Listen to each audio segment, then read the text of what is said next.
Mani sauc Katrīna, un šis ir mūsu vietējais biohackers Māris. Un šodien raidījumā Labākas dienas mikrodeva mēs runāsim par sociālajiem mēdījiem un digitālo labsajūtu. Māri, varbūt var iepazīstināt ar studijas viesiem šodien? Super, jā. Sveiciens visiem! Šodien mums studijā divi viesi – Edgars Frešs, digitālā satura veidotājs, un Ines Kote, kliniskā psiholoģe. Es gribētu noskaidrot, cik liela loma ir sociālajiem tīkliem, mēdījiem, tehnoloģijām jūsu dzīvē šobrīd? Edgars, par kaut vai skalā no 1 līdz 10. Es strādāju digitālā mārketinga aģentūrā. Darboju taisa savus video, līdz ar to tur, man liekas, 10 no 10 varētu būt. Pieredze ir liela. Jā, visu laiku digitālais. Man laikam nebūtu tik ļoti, bet kādi, 7 tomēr varētu būt. Jo es izmantoju arī sociālo mēdīju priekšrocības. Man ir Instagram konts, kur es vienkāršā valodā mēģinu cilvēkus izglītot par psiholoģijas tēmām. Plus vēl tāda brīnišķīga lieta kā attālinātā konsultēšana. Ko arī es reizēm daru, un bez tehnoloģijām tur vienkārši nekā. Jā, manā dzīvē kaut kur pa vidu. Es mēģinu gan biznesu, gan projektus, gan komunikāciju veidot digitāli. Citu variantu vairs nav laikam. Es vēlos uzspēlēt tādu īsu spēli. Fakts vai mīts? Doma diezgan pašprotama, pateikšu jums apgalvojumu, un jūs skaidri izvērtējat fakts vai mīts. Tātad, sociālajie mēdīji novadīs pie pilnīgas cilvēku attālināšanās. Mīts. Mīts. Drīzāk. Jā, jo man gribās jautāt, ko nozīmē pilnīga attālināšanās. Tā kā vienam no otra vai no realitātes? Vienam no otra, man liekas, šeit vairāk domāts. Mīts. Mākslīgais intelekts var ievērojami atvieglot cilvēku dzīvi. Fakts. Jā, fakts. Jā. Tehnoloģijas ir tikai laika tēriņš un bojā smadzeņu šūnas. Mīts. Mīts. Sociālajie mēdīji var palīdzēt izveidot saikni un attiecības ar citiem jauniem cilvēkiem. Fakts. 50-50, bet jā, ir arī fakts tajā. Cilvēku nevar pilnīgi iepazīt, nesatiekot to klātienē. Fakts. Es teiktu drīzāk. Fakts. Nevar 100% iepazīt. Fakts, un es to gribu piebilst, ka, manuprāt, arī klātienē mēs nevienu 100% nevaram iepazīt. Pat paši sevi nevaram iepazīt 100%. Precīzi. Laika pavadīšanas sociālajos tīklos var mazināt cilvēku sociālo trauksmi. Mīts. Līdz dažreiz palielināt var tieši. Jā, tieši tā. Jo vairāk, jo sliktāk. Palielina. Ir daudz pētījumu, ka palielina. Mākslīgais intelekts var atvieglot mācīšanās procesu un jaunu lietu apguvi. Ja pielieto pareizi, jā, ir potenciāls. Jā, fakts drīzāk, jā. Iespēja izteikties sociālajos tīklos palielina cilvēku kreativitāti. Fakts. Man ir tā šaubīgi, ka tu skaties. Man atkal gribas teikt, kā pielieto. Jā, man kaut kā uz mītu vairāk vēl, bet es nevaru pamatot. Man liekas, tur... Es varētu mēģināt pamatot, bet tu teici, ka mēs vēlāk... Jā, vēlāk panāsim. Man liekas, TikToks ir rītīgi radošs šobrīd. Taisnība, tu atbildēji. Jā, TikToks tur bez radošuma nevar dabūt to rezultātu. Jā, labs. Filmas skatīšanās vai podcastu klausīšanās var būt tikpat produktīva kā grāmatas lasīšana. Mīts. Atkarībā, ko tu centies panākt, jā.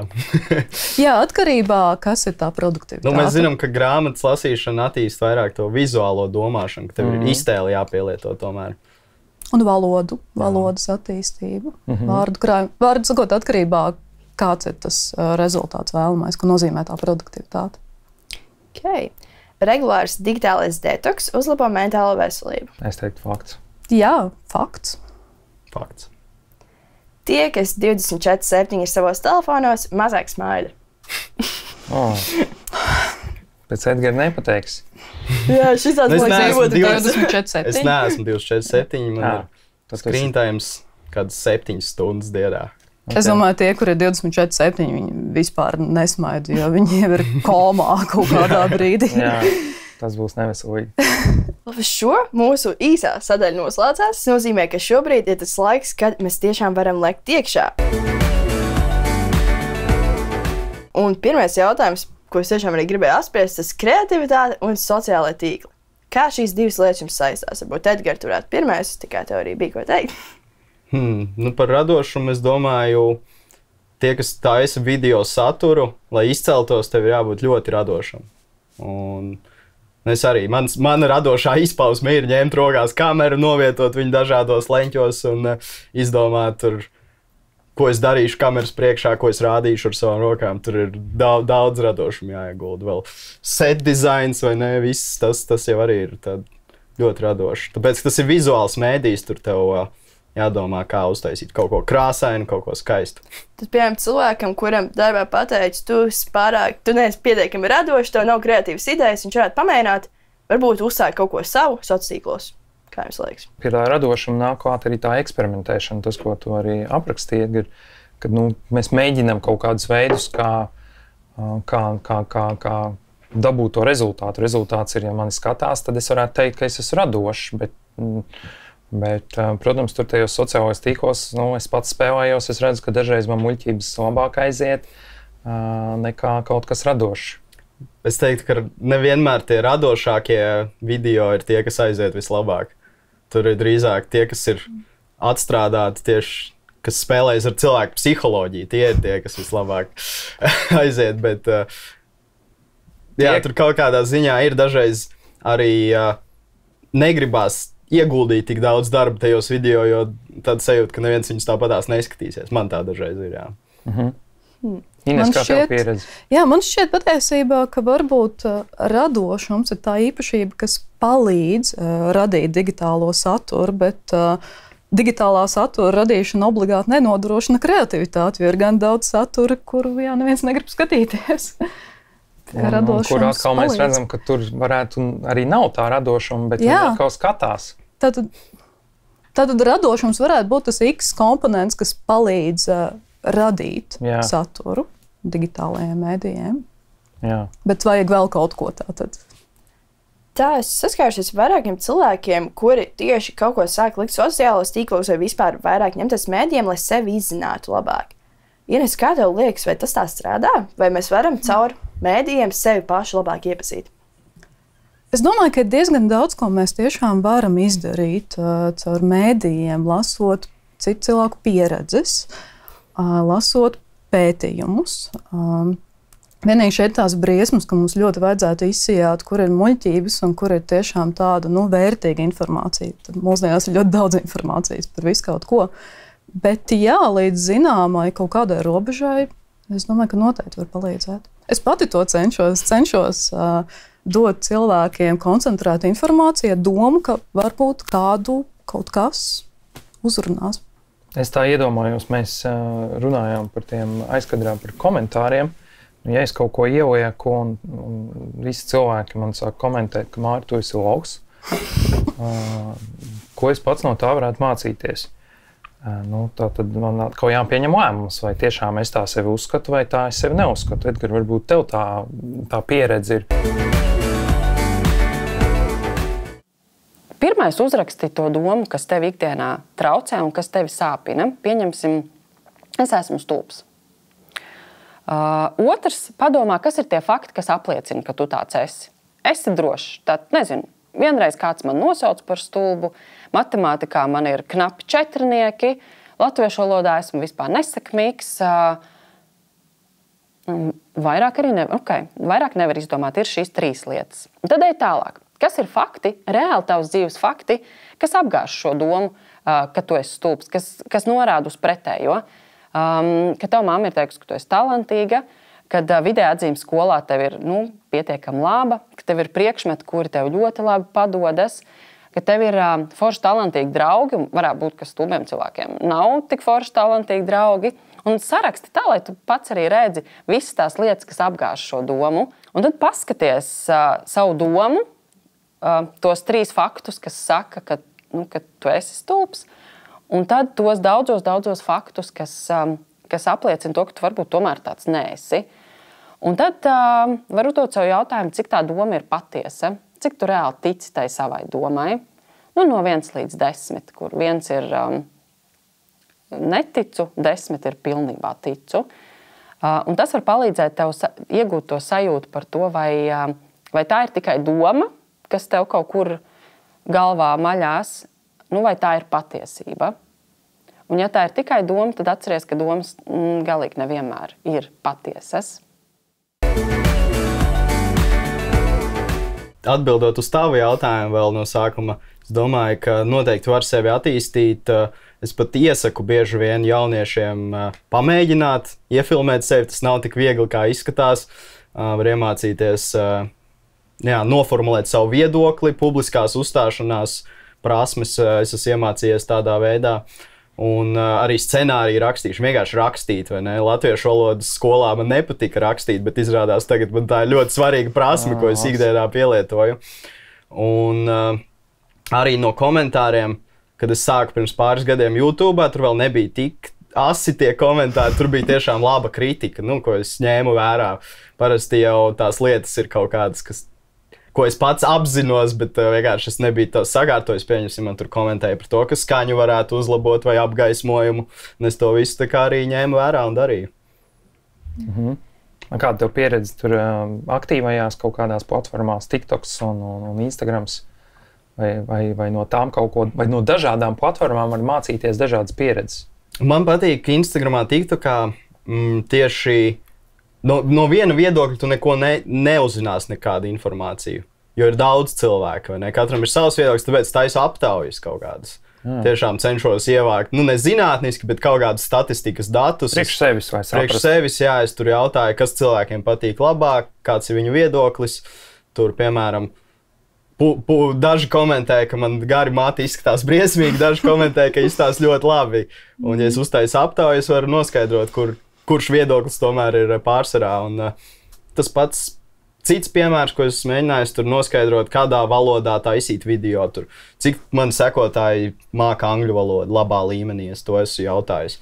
Izrādās, ka 10% no maniem sekotājiem vispār gandrīz nerunā angliski.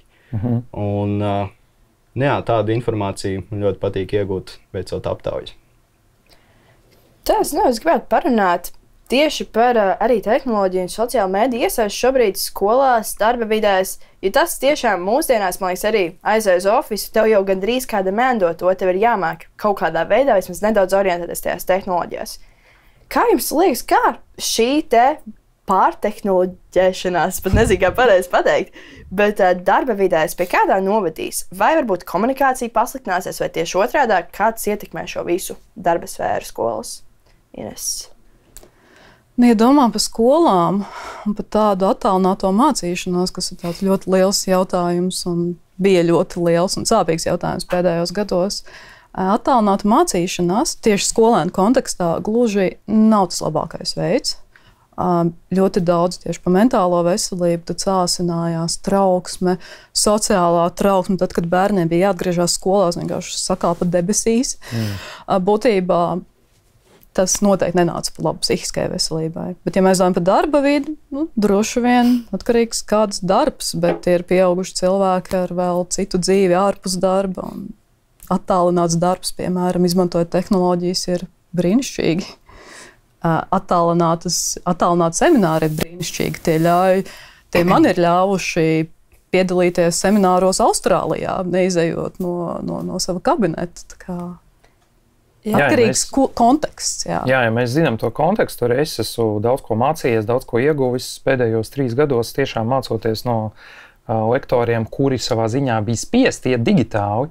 Ja iepriekš viņi lokāli savā valstī kaut ko darīja, tad tagad viņu mācību platformas bija pieejams. Ja es zinu, ko man vajag, man tas krūtais cilvēks ir pieejams. Un šeit ir bijis tas jautājums, kā vispār mainās tā izglītība un mācību procesu. Piemēram, es uzskatu, ka TikTokā var uztaisīt pilnīgi pa klasēm apmācību sistēmu. Ka tu vari mācīties reāli prasmes, un tas algoritms virziens varētu tev vienkārši precīzi iedot kaut kādu rāmi. Un principā, es pat nezinu, bet man ir aizdoma, ka TikToks varētu reāli skolu uztaisīt. Kā tu, Edgars, skaties? Es pilnībā piekrītu. Es domāju, mēs pat neesam vēl apzinājušies īsto potenciālu, kāds ir tehnoloģijām. Tik daudz vēl ko var realizēt. Un tā pati skola tiktu kā jau tagad sāk parādīties. Tur viss kaut kādi jaunas foršas stūles, tur tieši izglītībai ir palaiduši tur izglītojošo saturu. Es pat varu saņemt naudu, veidojot izglītojošu saturu, kas man arī motivē. To visu vēl Latvijā tagad tikai sāk ieviest, es tur sāku skatīties, bet ļoti interesanti izskatās. Un pats skolas sistēmas daudz esmu runājis ar izglītības ministriju, un viņi rīko tagad dažādus pasākumus, cenšas kaut kā sasniegt jauniešus. Viņi saprot, ka ir tur ritīgs diskonekts, ja mēs rīkojām hakatonu, lai paši jaunieši izteiktu savas idejas, kā viņi gribētu uzlabot izglītības sistēmu, un tur bija ļoti daudz par digitālo. Man liekas, ja paņemtu tur labākos Latvijas, piemēram, skolotājus, tādā foršā kvalitatīvā studijā iefilmētu viņu lekcijas stundas par dažādām tēmām, tad varētu to palaist nevis tikai labākajās skolās, ģimnāzijās, kur viņi visi strādā, bet arī visiem pārējiem Latvijas skolēniem, piemēram, vai ne? Vēl viss kaut kas. Ar tehnoloģijām, es teiktu, tā ir tāda mūsdienu burvi, tie, kas saprot tehnoloģijas, jo viņi var tā kā jebko izdarīt. Jā, patiesībā brīnišķīga ideja, jo tehnoloģijas ir, un tā ir milzīga daļa no mūsu ikdienas, un nekur neies projām, visticamāk, tāpēc, kāpēc to neizmantot, bet kas bija tas svarīgi zināt mērķi. Jā, svarīgi zināt mērķi. Kas bija tas iemesls, ka mēs atgriezāmies atpakaļ, varbūt, un kāpēc bija tas trauksmes uzliesmojums, un vai tas nevar atkārtoties, vai arī mēs kaut kur tur negrābstamies arī blakus ar to sociālo tīklu, kaut kādu anxiety un trauksmi? Nu, ja mēs atkal runājam, jā, mērķi un konteksts, ja tieši kāpēc man gribējās nodalīt skolēni no, teiksim, mācībām, augstskolā un darba, ir tas, ka katrā dzīves posmā mums ir kaut kāda dzīves uzdevuma, kas mums ir jāpaveic. Un bērniem, jo īpaši pusaudžiem, dzīves uzdevums ir izveidot sociālās prasmes, tāpēc arī pusaudžiem pēkšņi kļūst ļoti, ļoti svarīgi draugi, grupas piederība un pārējais, tāpēc, ka tas ir mūsu smadzenēs. Mums ir nepieciešamība pēc šī fiziskā kontakta, pēc komunikācijas. Un līdz ar attālināto mācīšanos, kur nebija iespējams piepildīt šo pamatvajadzību, konkrētajā vecuma posmā viss sāka iet greizi. Aizvien vairāk depresijas, bezjēdzīguma sajūtas, trauksmes, jo nav prasmju. Tu atgriezies atpakaļ pēc 2-3 gadiem skolā, tev ir reāli cilvēki, un tu vairs nezini, kā ar viņiem vispār komunicēt. Un tagad pagriežam otrādi. Labi, es atgriežos un kaut kādā virtuālā vidē es savienojos ar cilvēkiem, kuri ir līdzīgi domājošie, nezinu, TikTokā, tur nezinu, vienalga kādā tur apmācību platformā, un atkal tur atrodu to atbalstu, to connectionu. Vai mēs varam nokompensēt? Es nezinu, es zinu, ka reģionos ir varbūt mazākas klases vai kaut kur lielākas vai vēl kaut kur, bet es savienojos ar cilvēkiem, nezinu, Polijā, Austrālijā, Meksikā, un pēkšņi, vai tu, Edgar, esi novērojis, ka mēs pēdējos gados esam aizgājuši kaut kādi jaunieši, varbūt arī tu vai kāds cits, aizgājis ārpus Latvijas robežām un uztaisījis kaut kādu komunu vai virzienu? Nav tā, ka jaunieši to jau dara? Ir situācija, es varu daudz vienkāršāk internetā, sociālajos mēdījos atrast foršs cilvēks, ar ko man daudz foršāk runāt, jo viņam tās pašas intereses, nekā īstenībā ejot dzīvē. Un tur rodas man tāds jautājums, ko cilvēkam tā kā saprātīgs cilvēks, racionāls un domā, man ir viena iespēja, kur ir superīgi cilvēki, kas ir inteliģenti, kas runā to, kas man patīk, un ir otra iespēja iet actually ārā, runāt ar cilvēkiem, kas varbūt nesaprot neko, kas tev patīk, un, disasters. Es domāju, ka vislabāk ir tiešām atrast šīs grupas internetā. Es arī tā bieži daru. Es daudz laika pavadu arī Reddit, vis kaut kādās tur komunās diskusijas tur notiekās. Bet man liekas, svarīgi dzīvē tomēr satikties, kā jau teicu, tas attīst sociālās prasmes. Un, jā, ja mēs esam ilgu laiku sarunājušies, komunicējuši online kaut kādos fórumos, tad dzīvē satikties ir bailīgi, bet to vajag, to pieredzi citādāk. Tā bailes pārvēršas trauksmē un vajag izjust tās bailes, lai viņas nebūtu, vai ne? Precīzi, pilnīgi piekrītu Edgaram. Jā, tas ir viens no rādītājiem, kā mēs varam, pateikt, ka tas, ko Katrīna arī minēja, kaut kur tam līdzsvaram jābūt. Man ir jāiet gan ārā, sociālā prasmēm jābūt, gan arī, es varu digitāli kaut ko iegūt, mācīties, kompensēt. Kāds būtu tas, pieredze, kurā jūs ieskatītos? Cik ir daudz, cik ir labi, cik ir slikti? Tu domā kaut kādu konkrētu laiku, cik ir pavadīt pie ekrāna? Es nezinu, 10 stundas, 15 stundas, 3 stundas. Man šķiet, ka šis nav īsti atbildams jautājums, kā tev liekas, Edgar. Pats cilvēks var novērtēt, es domāju, ir tāda aplikācija, kas parāda, ja tu vidēji turpini šādi skatīties, tur, piemēram, man 8 stundas dienā, tas nozīmē, ka kaut kādus 20 pāri gadus pavadīšu skatoties telefonā. Tas diezgan biedējoši, bet tāpat laikā man tas tik ļoti nesatrauc, jo man patīk. Es tur iegūstu kaut kādas lietas, kas man ir vajadzīgas, laikam, apmierinu savas vajadzības tādā veidā. Un tad arī, man tas ir darbs, man tur ir viss kaut kas. Un, ja es nepavadu tās 8 stundas dienā, tad arī es neizveidoju tik daudz satura, man nav tas... Labi, tās nevar saukt par socializēšanos ar kaut kādiem cilvēkiem, kas man nepazīst, bet tāpatās viņiem rūp tas, ko es radu, tas saturs. Tāpēc es tā kā lietoju vairāk, bet I'm okay with that. Man liekas, atšķirība tiešām ir, kā tu izmanto. Kāpēc tu izmanto? Trūlīs sēdēs TikTokā un skatīsies smieklīgs video 8 stundas, tad tu smadzenes izslēgsies vienkārši. Jā. Bet par šo jūs esat paši kādreiz mēģinājuši uztaisīt tādu tīru eksperimentu pēc ilgāku digitālo detoksu, bet tāda, ka pilnībā, iespējas robežās, darbs un tā tālāk, bet paši personīgo laiku jūs esat pašmērķīgi mēģinājuši tomēr izolēties no tehnoloģijām? Patiesībā man šķiet, ka nē, ka es neesmu jutusi vajadzību. Es esmu mēģinājis tā uz brīvdienām tā kā atslēgties uz Jāņiem, piemēram, vispār man bija tieši pazudis telefons, tad man sanāca piespiedu kārtā. Bet tāpatās es esmu arī, man patīk filmēt, fočēt, līdz ar to es kaut vai es nepaņemu telefonu, es paņemu kameru un es iemūžinu tos mirkļus. Es nezinu, man arī tas vienkārši patīk, tas papildina, es teiktu, manu realitāti, nevis novērš no tās. Bet es arī ļoti labi māku piefiksēt, piemēram, kādreiz es vēl vlogus filmēju YouTube'am ar draugiem, kaut kur mēs pavadām laiku. Un es kļuvu par traucēkli, jo es gribēju visu iefilmēt. Tāpēc es tagad no tā cenšos izvairīties. Tagad es pieeju tam citādāk. Ja es redzu kaut ko, es pacelšu to telefonu vai kameru, nofilmēšu, nofočēšu, bet es neiejaukšos tajā.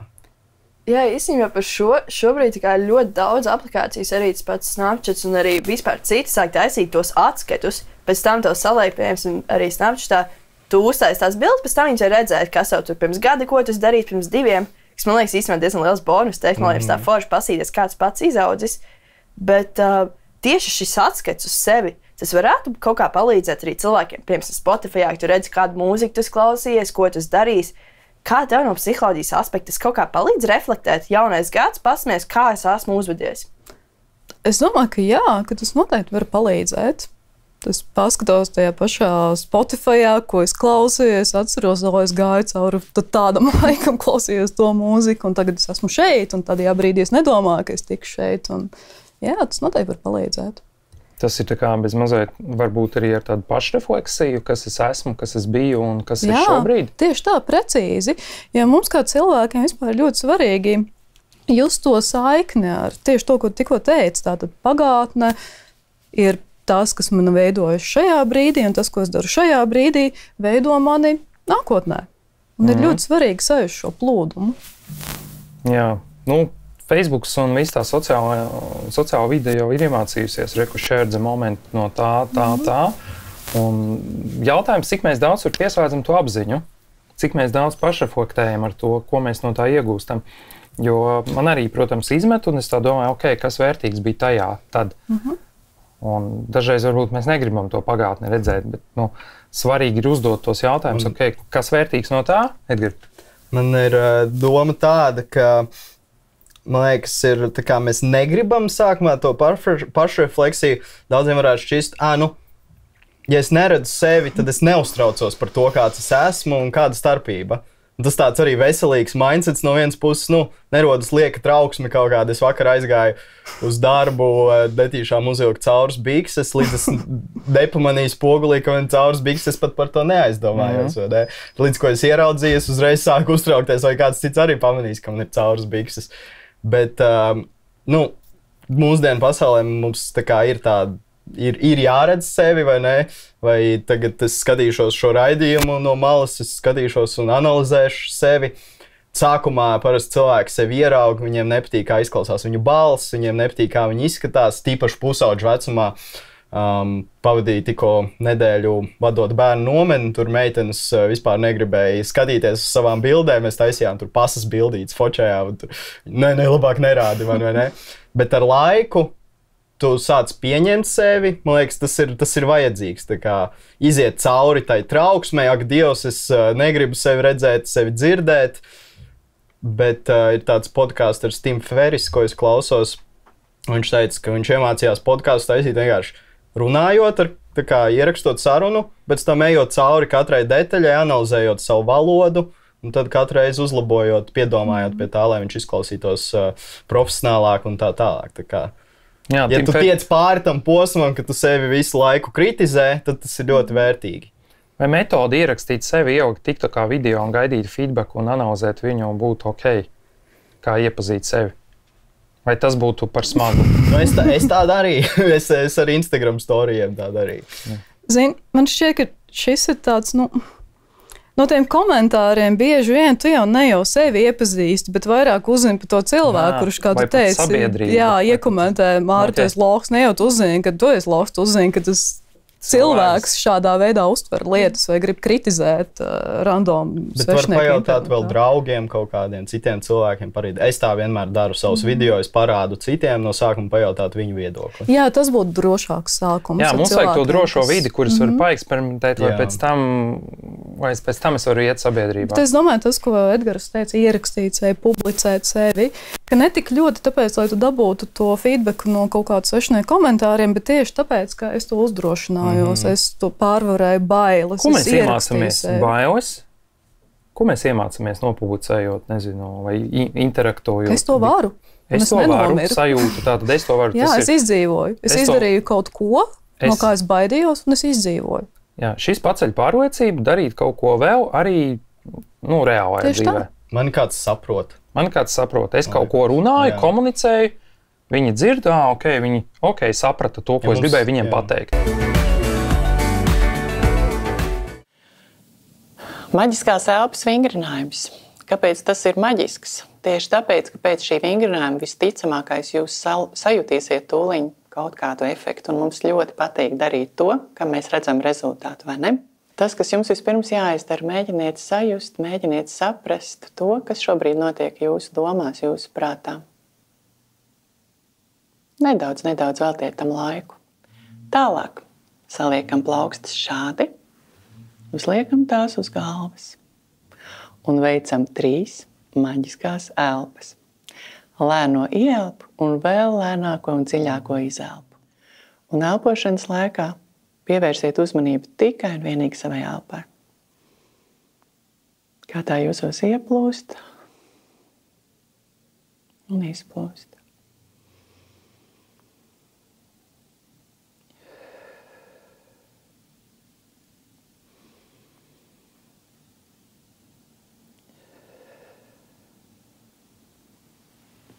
Un tagad atkal pievērsieties savam prātam un savām domām.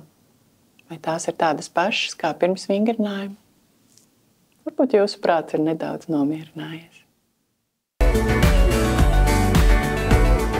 Manuprāt, būtu arī tāds kā no pozitīvās puses. Tomēr tie negatīvie komentāri, tu vari pamanīt, kas tevī noteikti, kad viņas izlasi. Neveiksmībām ar izgāšanos tu saskarsies, un tas ir gandrīz 100% dzīvē tu saskarsies.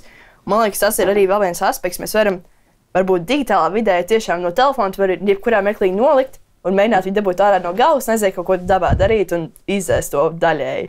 Tāpēc, manuprāt, tā ir tāda puslīdz safe vide, ka tomēr tur iepazīt, šis man nepatīk, bet kāpēc man nepatīk. Tas tāds īsais komentārs no manis.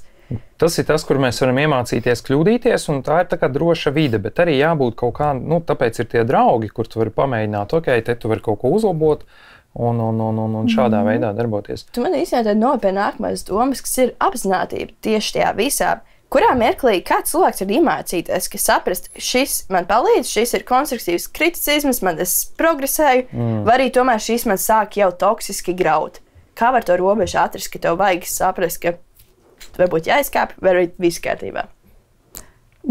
Tu patiesībā pirms mirkļa nodemonstrēji jau tādu diezgan augsta līmeņa jau apzinātību, kur tu uzdod jautājumu, kas notiek ar mani, kad es izlasu šo komentāru. Man šķiet, ka vairums cilvēku tomēr ikdienā tā nedara. Viņi izlasa komentāru, viņi sajūtās slikti. Tā jau ir apzinātība, tā tad vērošana, kas notiek ar mani.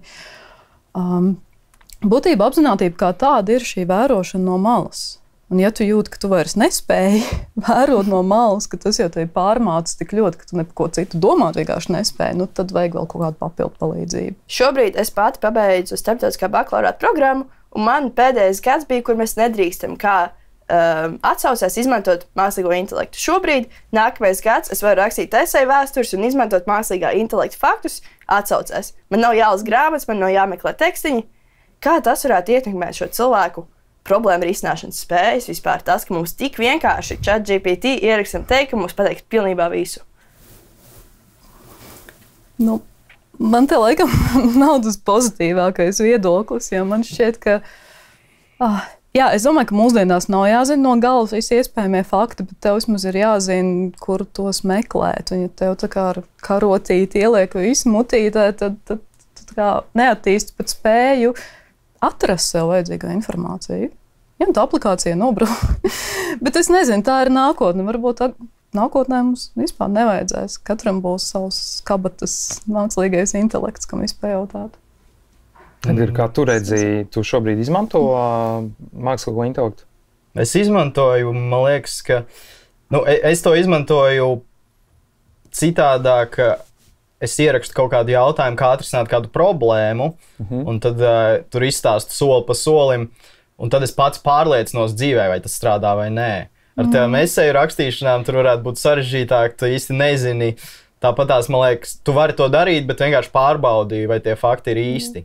Es tā apzinātība atkal nāk atpakaļ, tomēr visu laiku čekojam, ko mēs darām. Jā, jo, ja man pamācību iedod, es eju cauri soli pa solim, daru to, un tad es ieraugu, nav tā kā viņš man saka, es uzrakstu, tu kļūdījies. Tā arī ar to mākslīgo intelektu var komunicēt, un viņš tev atbildēs, un viņš tev beigās pateiks pat pareizo atbildi. Tā kā viņš arī mācās tāpat kā mēs. Jā, tā ir. Jā. Aizbēgt no realitātes, ko es pamanīju. Kā jums šie divi termini, kas ir digitālā vide un bēgšana no realitātes, saistās? Man tas saistās ar problēmām, jo diezgan ļoti, ka Edgars arī pieskārās citā kontekstā. Ja mēs izliekamies, ka kaut kas neeksistē un negribam mums to skatīties, tas jau nekur projām neaiziet. Un līdzīgi, ja mēs aizbēgam no realitātes un ticamāk, ko nozīmē aizbēgt no realitātes, no kaut kādām savām domām, no kaut kādām savām emocijām, no kaut kā, par ko negribas risināt tajā brīdī. Bet tas jau nekur nepazudīs. Tātad būtībā tas, ko es iemācu savām smadzenēm, ir, ka es nespēju tikt galā, ka man ir kaut kur jābēg. Kas atkal rezultējās bailēs, kas pārauga trauksmē un aiziet visu ķēdīt. Un ja šo procesu pamanīs pieņemsim grūtās situācijās, ka man gribās tomēr aizbēgt vai ka es nejūtos komfortabli sevī, es ļoti ātri tiktu kā un viss šīs domas izgaist. Ko darīt cilvēkam, ja tas pamanīs, tas ir mans habits, es tā daru? Kā risināt šādas attiecības ar digitālo pasauli? Tas būtu pirmais milzīgais un lielais solis, ko tikko minēja, atkal tā pati apzinātība. Ir ok reizēm atpūsties un vienkārši it kā aizbēgt, bet ja tu to dari apzināti, un ja tu to nedari visu laiku, ja tu saproti, ka tu to dari par daudz, ok, tā tad es tagad sevi kontrolēju, kur man tas automātiskais ieradums, jo tas jau arī notiek automātiski. Jums nav tā bijis, ka jūs pat nepamanat, kā jums ir rokā telefons un kaut kādas aplikācijas atvērtas, jo tas ir automātiski. Tad pirmais būtu izbeigt šo automātismu un mēģināt tā vietā tomēr pajautāt sev, kāpēc es tagad gribu tikt, kas ar mani notiek, no kā es gribu bēgt. Kādas būtu alternatīvas lietas, kā to varbūt nevajag bēgt, varbūt es tomēr varu kaut ko darīt tajā jautājumā.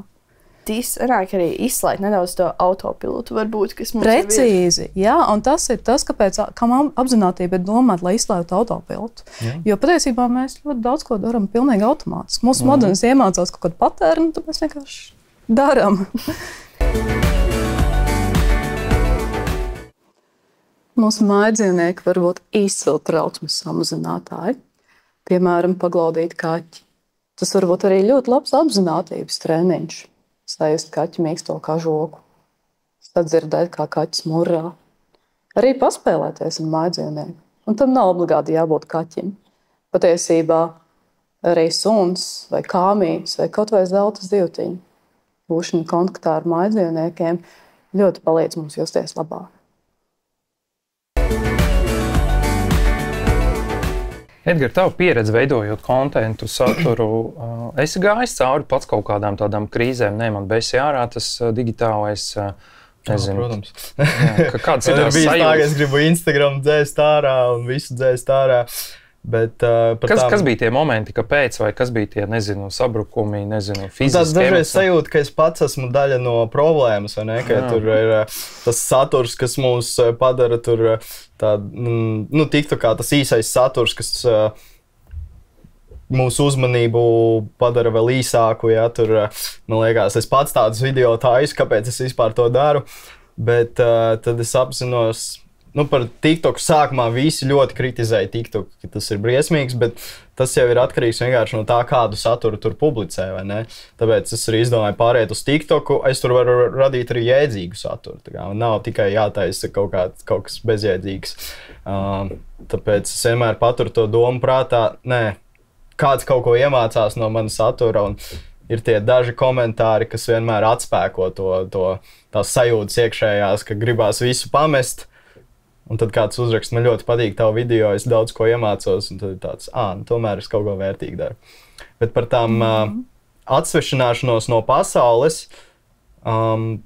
es teiktu arī, tas var būt, man, piemēram, tur tīņu gados kaut kādas problēmas ģimenē, kaut kādi vecāki strīdās, gribās atslēgties, skatīties telefonā, skatīties datorā kaut kāds video. Tādā veidā es ļoti daudz iemācījos par pasauli, jo es tik daudz laika pavadīju skatoties šos video.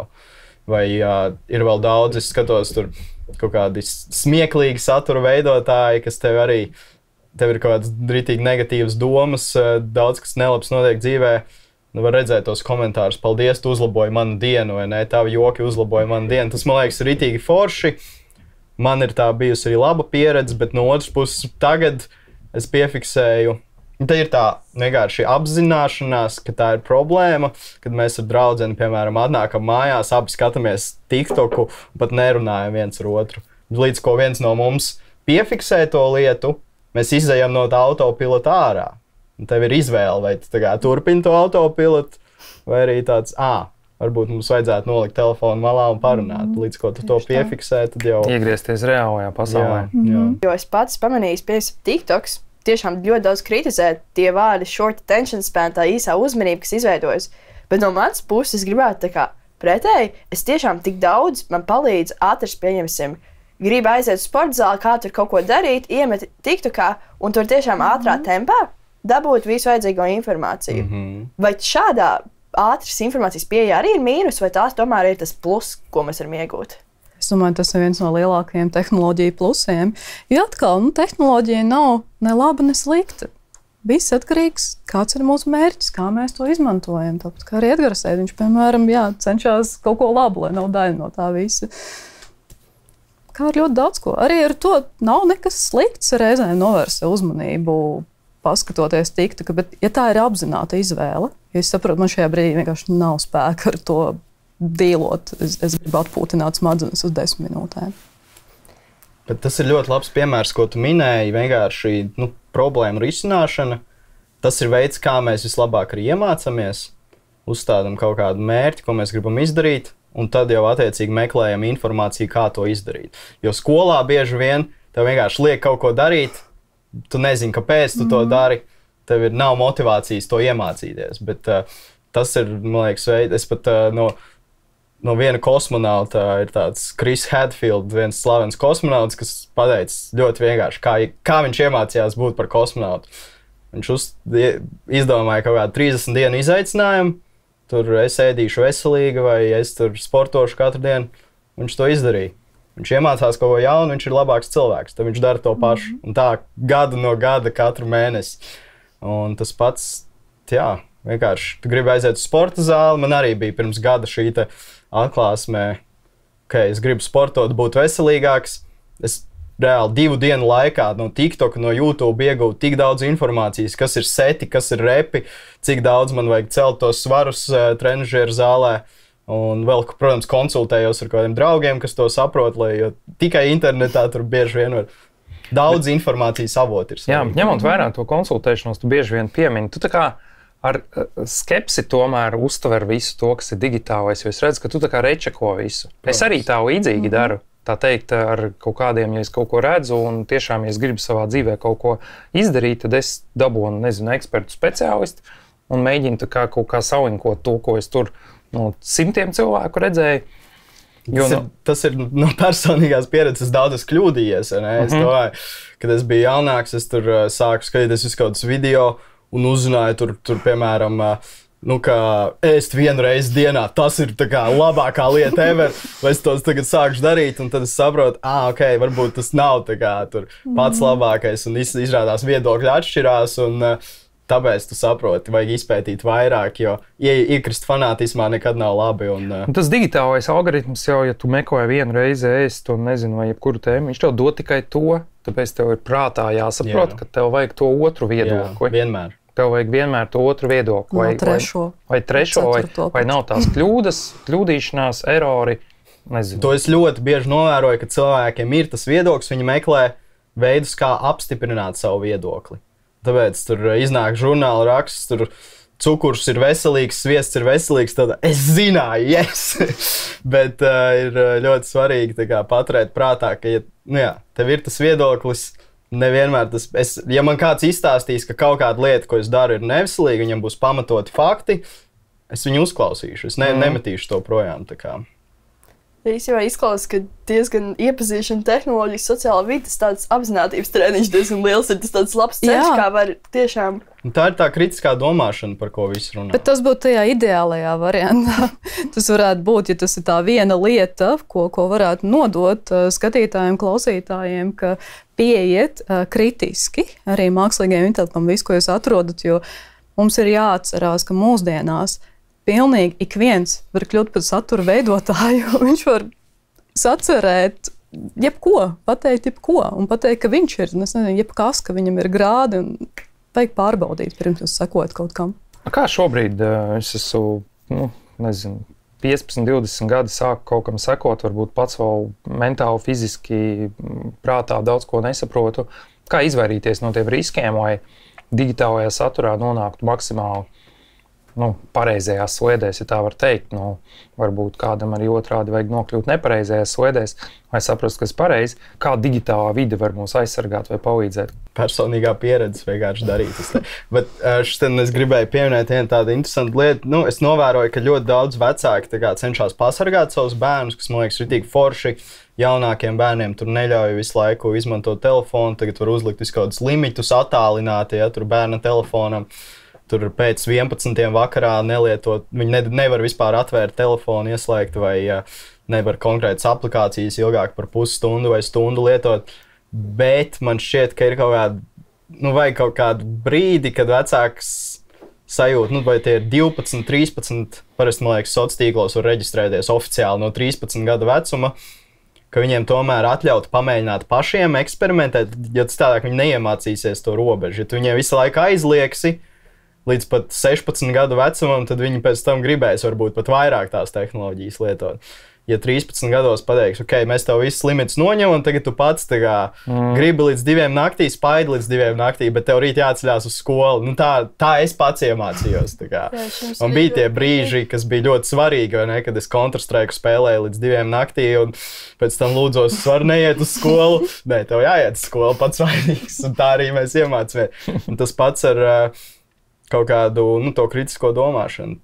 Es aizgāju tur, noticēju vienai lietai, biju ļoti pārliecināts par to, bet tad sapratu, ka nē, ir arī citas perspektīvas un vienkārši vajag pētīt, analizēt. Digitālā vide atļauj pilns ar simtiem variantu redzēt scenārijus, risinājumus, informācijas, zināšanas, pieredzes un prasme, laikam, tas, ko vajadzētu iemācīties, ir kā sev visu to paņemt.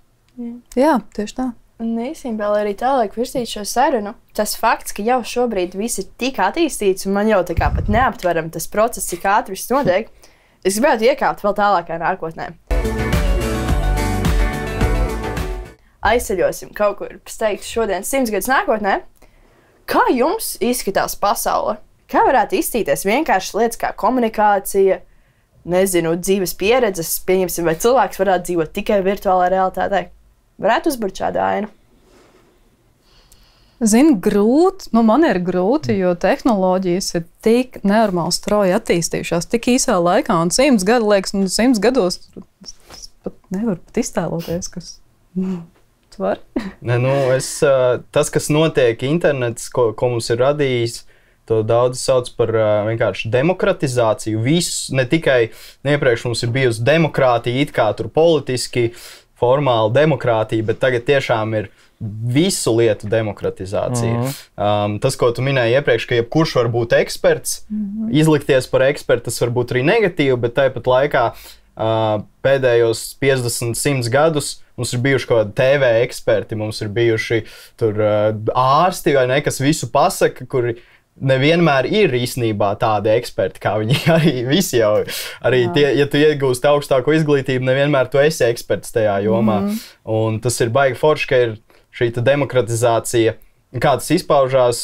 Tāpat laikā jebkurš var pateikt savu viedokli, jebkurš var veikt dažādus pat zinātniskos pētījumus mūsdienās, vai arī tādas vienkāršākas lietas, ka jebkurš var tagad, ja kādreiz tur lai izveidotu savu raidījumu, tev vajadzēja studiju, dārgu ekipējumu, tagad tu vari TikTokā. Tad ir satura radīšanas demokratizācija. Tad ir print on demand servisi, kad, lai izveidotu savu kaut kādu tēkreklu, tu vari tagad to vienkārši izdarīt. Telefonā, printfulā pāris minūšu laikā. Tad ir 3D printēšana, ražošana demokratizē. Viss pilnīgi tiek demokratizēts, un tas arī turpināsies nākotnē. Vai tu domā, ka ar to digitālo un dažādām platformām tas vienkārši vēl aizpildīs vienkārši jaunā kvalitātē, un tas būs tik ļoti native vai tik dabīgs, ka tas, ko, nezinu, Facebooks būvē tur virtuālo realitāti vai Apples tagad pavaiž, ka mēs, principā dzīvojam brīvēs. Es neuzskatu, ka tas notiks. Es domāju, ka viss vienkārši ir dažādi instrumenti, lai mēs varētu vieglāk darīt to, ko mēs... ka cilvēkiem ir vairāk iespējas darīt, ko viņi vēlas. Mūsdienu pasaulē tu vari darīt jebko vienkārši.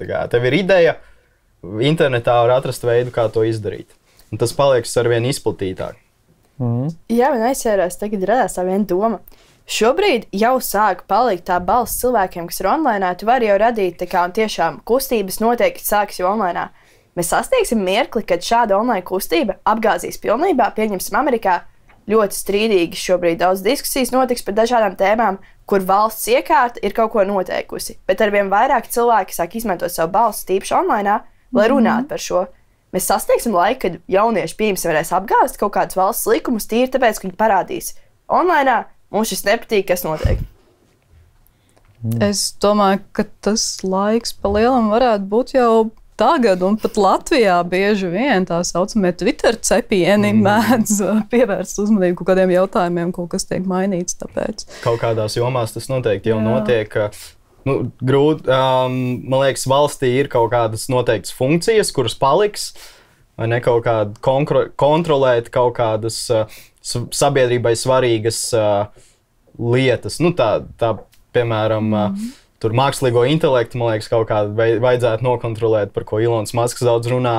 Tāpat kā mums ir pārtikas un veterinārais dienests, kas kontrolē, lai nebūtu kaut kāda tur ēdienas indīgs vai ne, kaut kas nenonāk mūsu pārtikā, lai mēs paliktu dzīvi. Tādas lietas, tās ir valsts, manuprāt, funkcijas, bet pārējās visas lietas ir pierādījies, ka pa daudz viss kaut kas tiek kontrolēts. Piemēram, kas ir Amerikā pirms gada diviem bija par finanšu tirgiem ļoti labi piemēri, ka tur cilvēki Redditā savācās un pateica, mēs investēsim visi kopā tur šajā akcijā, un tad visi Wall Streetas tur lielie vilki saprata, vai, mēs kāšam daudz naudu. Un iepriekš valsts vienmēr ir atbalstījusi šos te lielos, tagad cilvēkiem ir vairāk vara. Jā, es to redzu tā, ka arī izglītībā skolā tu vari taisīt pētījumus savos tīkos, platformās, un tu vari vairāk mācīties. Ja man kādreiz vajadzēja tur pa kāpņu telpām iet un prasīt cilvēkiem aptaujas, tad šobrīd digitālā vidē tas jau ir, bet nākotnē tas iedos savu jaunu kvalitāti visai gan izglītībai, gan tiem datiem, cik mēs ātri, konstanti viņus varēsim dabūt, un jautājums būs tikai kā pielietot. Jā, mēs arī runājam par to, ka ir iespējas daudz ātrāk pašiem kaut ko sākt darīt, tā visa printēšana minēja.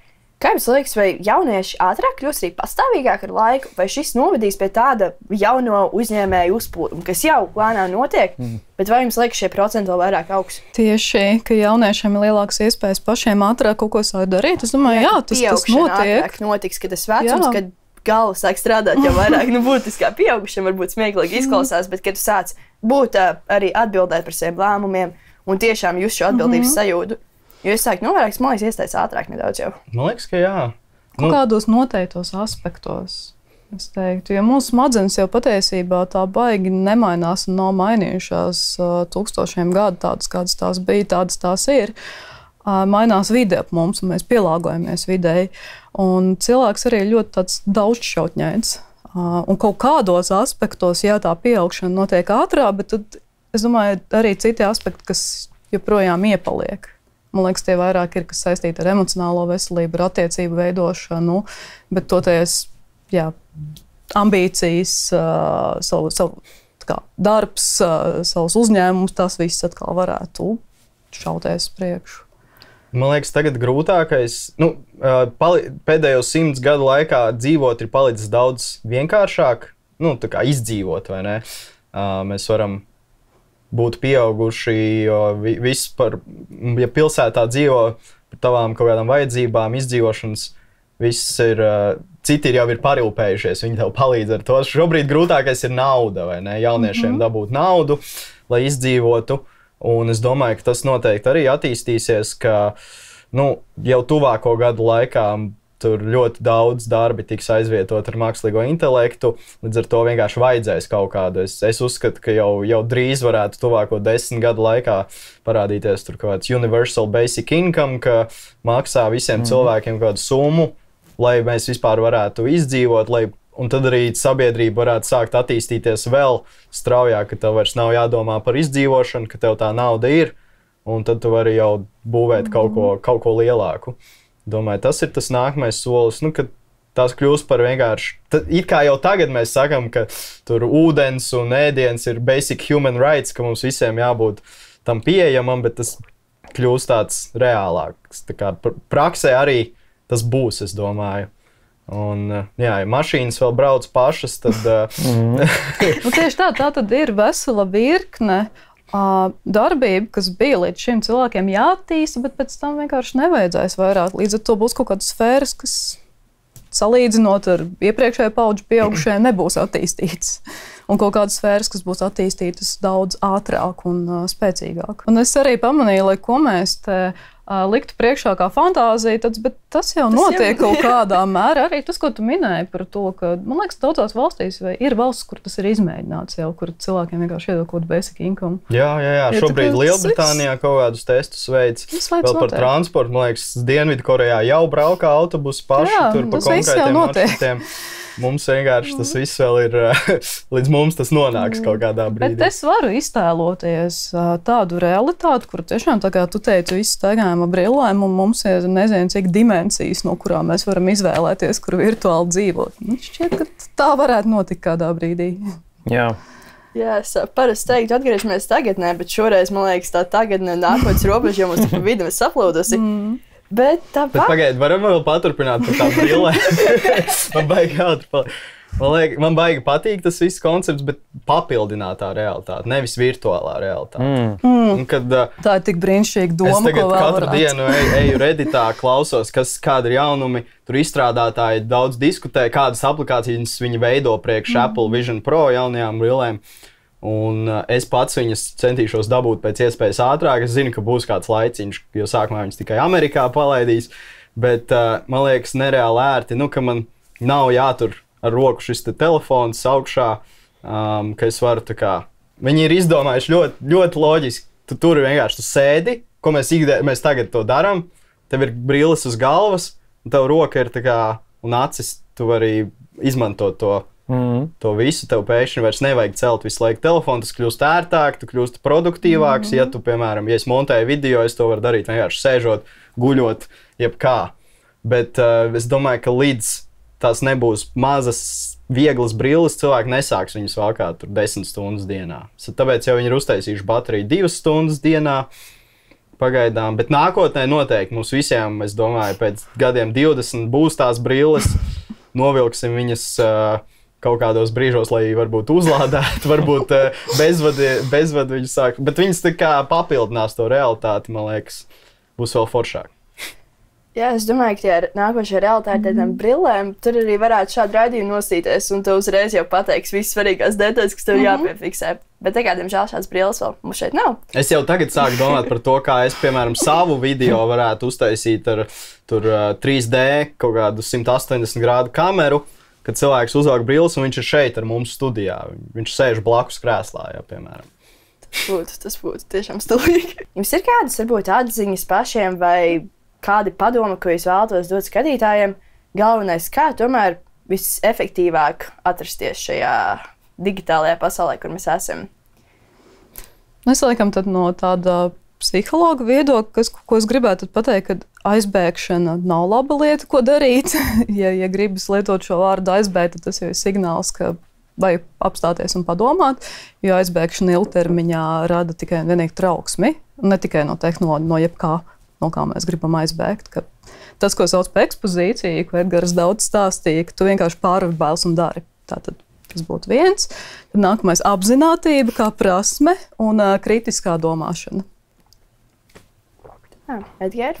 Es teiktu, vajag bēgt nevis skatoties telefonā, bet bēgt no tā telefona.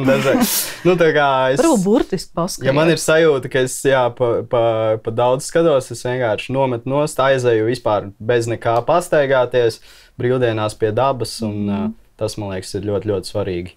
Vienkārši atpūtināt prātu. Jā, man laikam nāk vārds miedarbība. Atrast priekš sevis tādu visefektīvāko miedarbības veidu un atrast to atsvaidziņu sev, kā gribi mācīties, gribi eksperimentēt, gribi izzināt, gribi atpūsties, bet caur tādu sajūtu, iekšējā sajūta, man vajag justies labi. Un kā es tad miedarbojos ar visu to digitālo pasauli un kā viņi man palīdz veidot manu personību. Vārds miedarbība.